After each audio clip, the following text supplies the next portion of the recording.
Here's my question. I get to ask one question before we turn it over to the audience.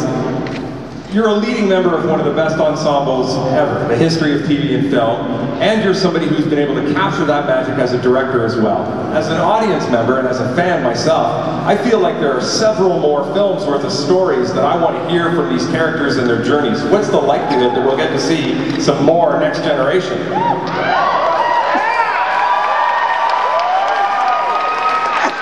I wish. I think the reins of the enterprise are firmly in the hands of J.J. Abrams at the moment. And I must say, I'm very impressed with his storytelling and filmmaking, and I think they're in very good hands. But we'd all like to go back, but it doesn't appear we're being invited. Well, we'd certainly like to invite you. This is casual. That's Calgary. This is good. I like this. If you'd left your shoes on before you put your feet on that couch, we would have shot you though. Okay, we've got a question from Annie on the left side of the floor.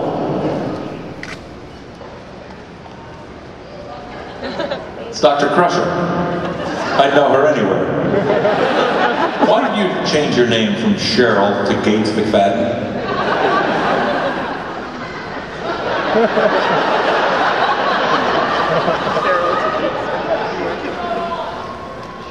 Use your diaphragm.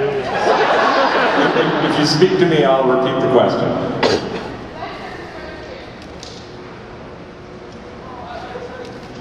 Okay, Like a ninja. okay. Nice cover. Okay, so my question for you is, which did you prefer, acting or directing, and why? I prefer directing because you have more control of the story. The only thing I miss about acting is the naps. I get to be a good napper. You do a lot of waiting when you act. No waiting involved with directing. No, I guess you're in charge of the show. Well, then you've got the famous nickname 2 Takes Frakes, so you obviously kept them moving pretty quickly when you direct. There's no reason to no reason to hang around once you've got it, I think.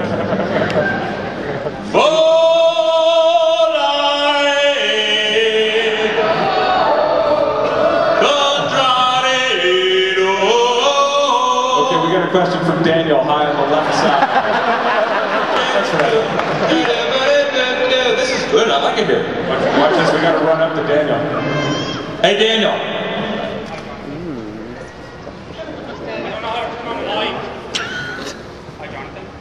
You didn't need to get up there. Yeah, good luck, Spider-Man. How's this, Mike? This is the third day. Maybe the batteries are tired. Yeah. There's all those lies that Shatner was telling. Have we got you now? Hi, Jonathan. Okay, we've got Daniel. All right. My question is, if you came across a box filled with puppies, would you get down and play with them?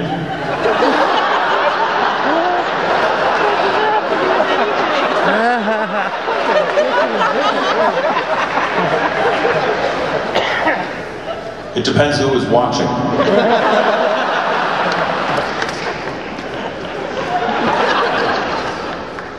If you came across a box of puppies, would you get down and play with them? Is that a code question? Am I missing something? I think I'm missing something too. Hang on to that. And I'll let you know. You mentioned the J.J. Abrams film. Yes. Did you like it? I thought it was really quite entertaining. Yeah, I enjoyed it. It was amazing. But it doesn't seem to me to respond to the same type of direction that Next Generation did. Why can't there be more Abrams type films and more Generation films? Oh, I think Paramount, in their infinite, slow-to-learn wisdom, realized that they, in the spirit of greed, had gone to the well too many times. After Next Generation, which was a wonderful success, then Voyager, then Deep Throat 9, Deep Space Nine, then Enterprise, and then Nemesis. So they went to the well too often. And then wisely took the time off. JJ was a huge fan of the show. The powers to be changed hands at Paramount. and he made a clean sweep, with the exception, obviously, of Leonard. Nobody from Star Trek was involved in that movie, and I think he was very loyal to the spirit and to the Prime Directive, and some of the performances I thought were amazing, and particularly Carl Urban, who I thought channeled DeForest Kelley. Yeah, of course, not that I'm bitter. They did have $180 million to make that movie, which, you know, we did 4 or 5 movies for less, so it's sort of a different animal. Yeah, it's a whole different approach. Okay, we've got a question from Nathan on the right side up top. Hi, John. Hi, Nathan. Roger. Okay, so in the movie Nemesis, after that storyline, your character, Commander or Captain Riker, goes on to become captain of the USS Titan. Now, a book series was made after that. It follows the character of you and Deanna Troi and a few others. I was wondering if you have read those books, and if so, how you feel about where they've taken your character. I have not read the books, but I do have an idea based on the Titan. Half-hour sitcom. The Rikers in space with their wacky Uncle Data and their little dog Worf.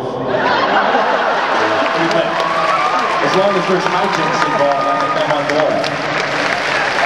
Just something Marina and I have been working on.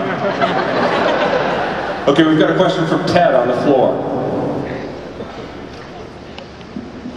I actually have 2 comments. I saw the episode of Bar Karma that you directed, and I just wanted to let you know that tell Jeannie that I thought she did a fantastic job juggling those characters. She was amazing in that. Yeah. And the second comment was, the one thing I really love about your directing is how much not only your personality, but also your sense of humor really comes through. That's very generous. Thank you very much. Sure.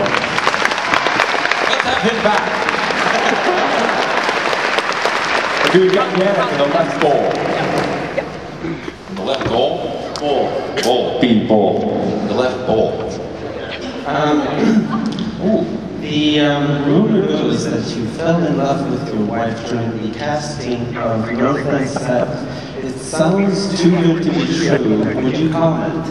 I fell in love with my wife doing the shooting of North and South when we were on location in Charleston, South Carolina, and Natchez, Mississippi. And for those who dig deeper, you'll find that I've actually worked with her on a television series, short-lived, called Bare Essence. But she, at that time, was jailbait and much too young. Somehow, 4 or 5 years later, and because I didn't know that she was so famous for being Laura from Luke and Laura and General Hospital, I was smitten. 25 years we've been together.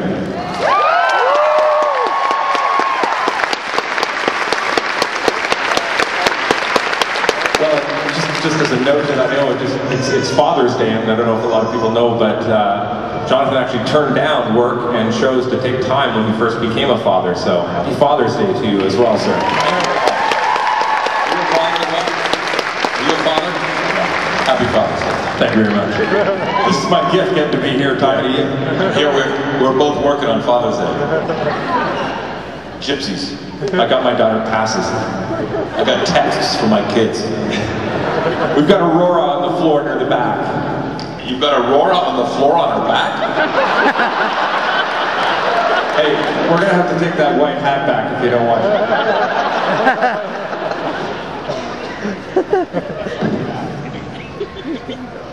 Aurora. Borealis. The space joke. It was a good one, too. Oh, look who's working again. Ninja, to the rescue. The ninja to the rescue. What was your favorite thing about working in Star Trek? My favorite thing about working in Star Trek was going to work every day. I had the privilege of being in a company of actors who were so, well, obviously talented, but silly, hardworking, generous. It was I don't know, it was a blessing that we've all been very grateful for, but it was, I got up in the morning and thought, I'm going to have a ball today. And there are not a lot of days and not a lot of jobs with which you connect that feeling every day, and I did, and I think most of us did. So it was, we caught lightning in a bottle and had a blast. And we're very sorry to see it come to an end. There was a lot of tears during All Good Things, even though we were going on to the movies. It was still, it was very sad because we had a blast. We worked 10 months of the year, then we have a couple months off, and we knew the first Monday after 4th of July we'd all be back in our spacesuits on the bridge, and Dorn and Patrick would be mud wrestling, and Brent would be doing Vegas act on the bridge, and it was really, it was a blessing. Yeah, I think it really seemed actually that you must have been enjoying the work.